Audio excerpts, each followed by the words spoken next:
Hello, good evening friends. Har Har Mahadev. আজ আমি সন্ধ্যাবেলা বেরিয়ে পড়েছি কীর্তন শুনতে যাবার জন্য।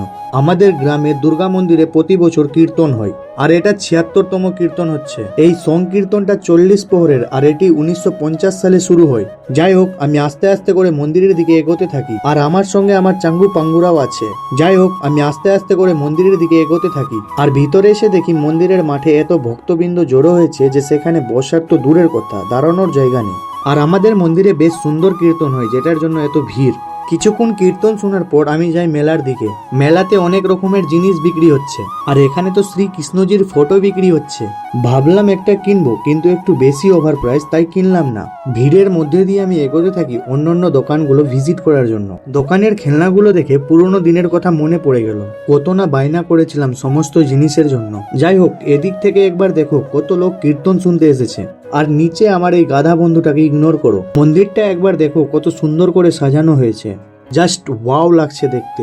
আর এদিকে বাচ্চারা ট্র্যাম্পোলিনে খেলা করছে। এখান থেকে বেরিয়ে চলে আসি মন্দিরের পিছনে, আর এখানে অনেক লোক আছে। আর এখানে ভিড়ের কারণ হলো এখানে খিচুড়ি ভোগ খাওয়ানো হচ্ছে। তোমরা দেখতেই পাচ্ছ কতগুলো খিচুড়ি বানানো হয়েছে, আর বানানো চলছেও।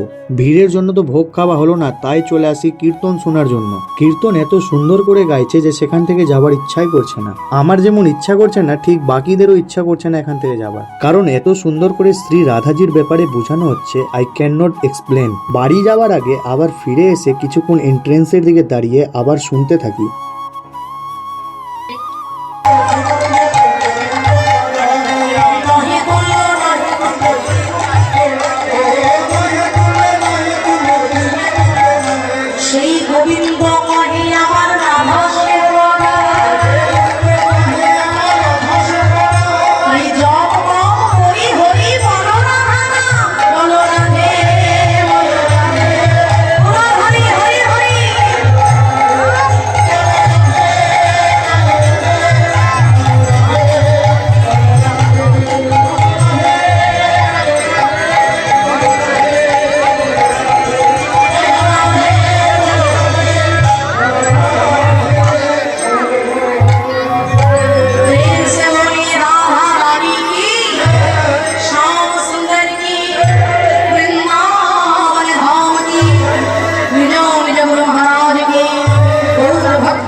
আর অনেক রাত হয়ে গেছিল, তাই না চেয়েও বাড়ির জন্য বেরোতে হলো। যাই হোক, আজকের জন্য এখানেই, পরের ভিডিওতে আবার দেখা হবে। আর হ্যাঁ, যদি ভিডিওটা ভালো লেগে থাকে তো লাইক, কমেন্ট, শেয়ার আর সাবস্ক্রাইব করতে ভুলবেন না। রাধে রাধে।